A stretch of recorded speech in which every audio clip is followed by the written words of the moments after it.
O arcadismo surge em 1756 com a fundação da Arcádia Lusitana, um movimento de reação ao barroco. O arcadismo procurava restabelecer o equilíbrio, a harmonia e a simplicidade da literatura renascentista, rompido pelo período da Contra-Reforma Protestante. Com a proposta de eliminar os rebuscamentos e os ornamentos exagerados da estética barroca, o poeta Arcade baseia-se nos preceitos do iluminismo.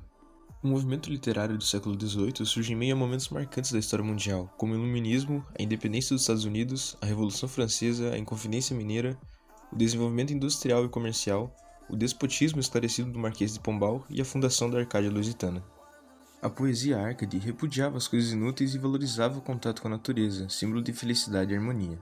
Seus cenários são as paisagens campestres e bucólicas, em contraste com o avanço industrial e a realidade social estabelecida na época.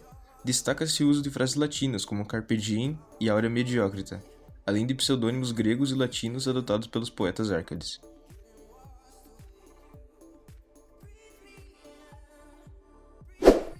Dentre as principais características do arcadismo no Brasil estão o apego aos valores da terra, expressos por meio de poesias simples e bucólicas, a valorização do índio como bom selvagem e a sátira política que abordava a exploração portuguesa e a corrupção dos governos coloniais. A natureza é a temática mais frequente desse movimento literário, por ser considerada reduto por excelência do equilíbrio e da sabedoria.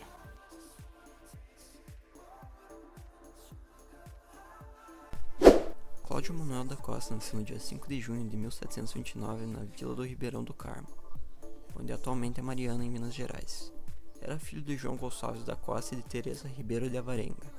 Iniciou os estudos em Vila Rica e mais tarde mudou-se para Rio de Janeiro, onde estudou filosofia no Colégio dos Jesuítas. Com 20 anos de idade, ele viajou para Portugal com o intuito de estudar na Universidade de Coimbra.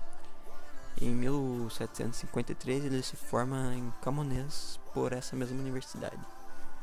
Lá ele escreveu 3 das suas obras. Ele escreveu Monúsculo Métrico, Labirinto do Amor e Epicédio.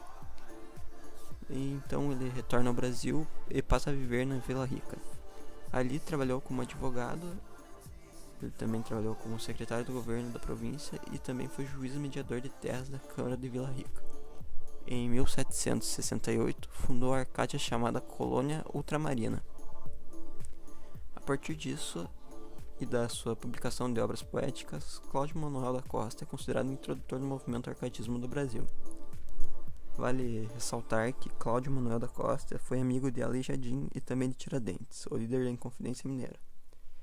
Foi grande amigo do escritor Arcade Tomás Antônio Gonzaga e, como ele, esteve envolvido no movimento Inconfidência Mineira. Por conta disso, ele foi preso e interrogado em 1789. Ele chegou a denunciar seus amigos e, por conta disso, acabou se suicidando aos 60 anos no dia 4 de julho de 1789.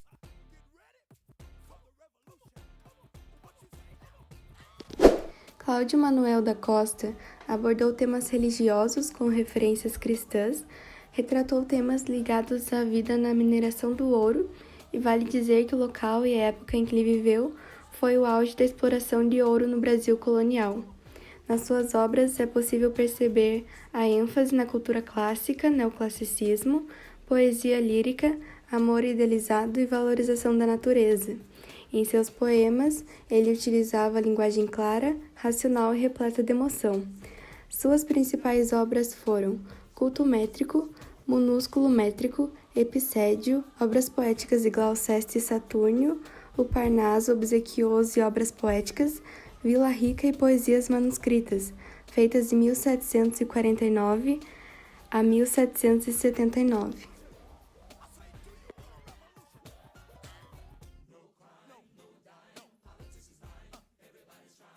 Agora vamos falar sobre o Barroco. O Barroco é um estilo que influenciou a literatura, arquitetura, pintura e música na Europa do século XVII.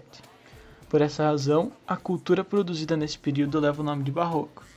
O Barroco apareceu no final do Renascimento e caracterizava-se pelo exagero e ostentação. Nos séculos XVII e XVIII, ainda não havia no Brasil condições para o desenvolvimento de uma atividade literária propriamente dita. O imenso território era, na maior parte, livre da colonização portuguesa. A vida social brasileira girava em torno de alguns pequenos núcleos urbanos e a vida cultural praticamente não existia. As pessoas letradas que viviam nas mesmas cidades reuniam-se para conversar e mostrar uns aos outros os textos que eventualmente tivessem escritos, como poesias, artigos, ensaios e entre outras coisas. Só no século XIX começou a formar um sebo em público leitor que possibilitou a continuidade da produção literária.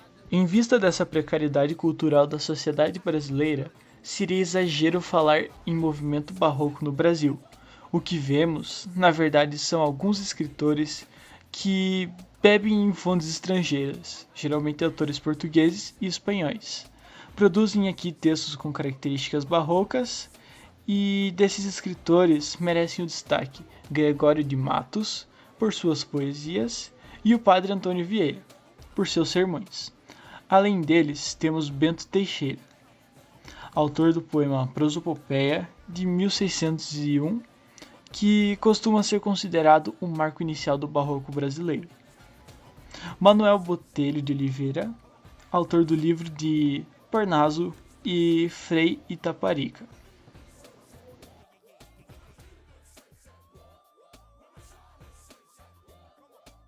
Características do barroco no Brasil.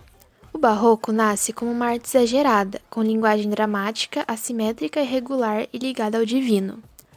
Dentre as características do barroco estão: o barroco usava a ideologia da Contra-Reforma para tentar convencer, converter e catequizar o povo através das obras de arte. As criações artísticas tinham o objetivo de ensinar valores religiosos.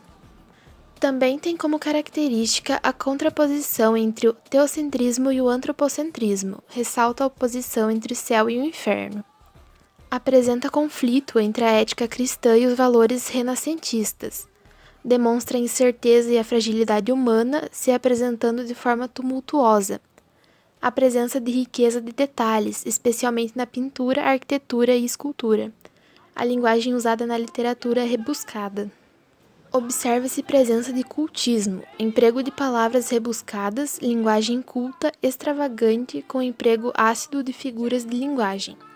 Percebe-se o contraceptismo retratado em jogo de ideias, conceitos e retórica. Ocorre na prosa. Demonstra constante divergência e conflito entre corpo e alma, e apresenta questões conflitantes sobre a passagem do tempo, questionando entre aproveitar a vida efêmera ou aguardar a plenitude da eternidade.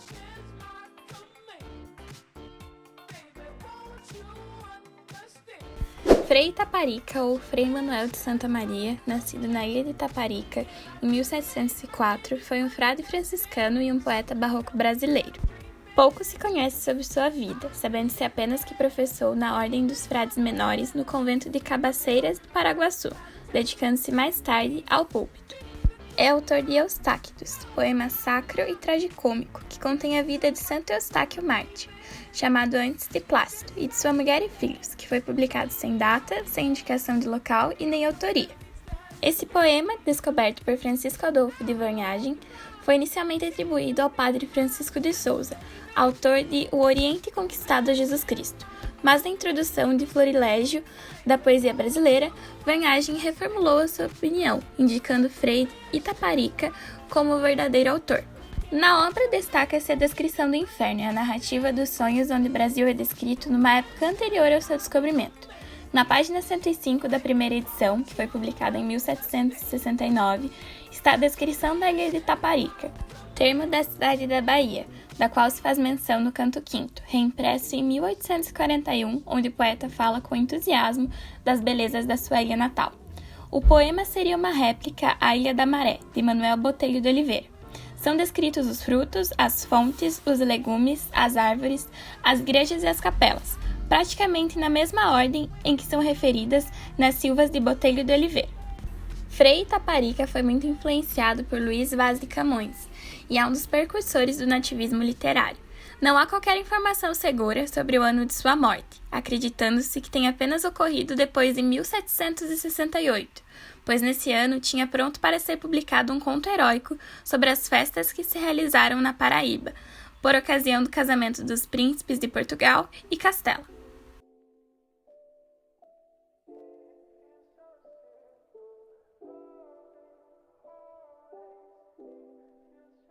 Agora eu vou falar uns trechinhos do Canto Quinto. Em um vasto me achei, em novo mundo, de nós desconhecido e ignorado, em cujas praias bate o mar profundo. Nunca até agora de algum lenho arado, o clima alegre, fértil e jucundo, e o chão das árvores muito povoado. E no verdor das folhas, julguei que era ali sempre contínua a primavera. Delas estavam pomos pendurados, diversos na fragrância e na pintura. Nem dos homens carecem ser plantados, mas agrestes se dão e sem cultura. E entre os troncos muito levantados, que ainda a fantasia me figura, havia um pau de tinta muito fecunda, transparente na cor e rubicunda.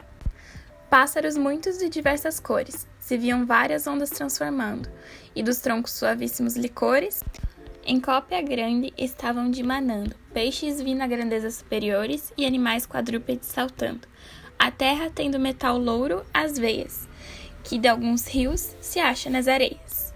E quando a vista estava apacetando destas causas na alegre formosura, um velho vi que andava passeando, de desmarcada e incógnita estatura, com sobressalto os olhos fui firmando naquela sempre móvel criatura, e pareceu-me, se bem reparava, que vários rostos sempre me mostrava. Fiquei desta visão maravilhada, como que de tais monstros não sabia, e logo perguntei sobressaltado, quem era que buscava e que queria. Ele virando o rosto, remendado, da cor da escura noite e claro dia, que eu era, respondeu quem procurava, e que póstero, disse, se chamava.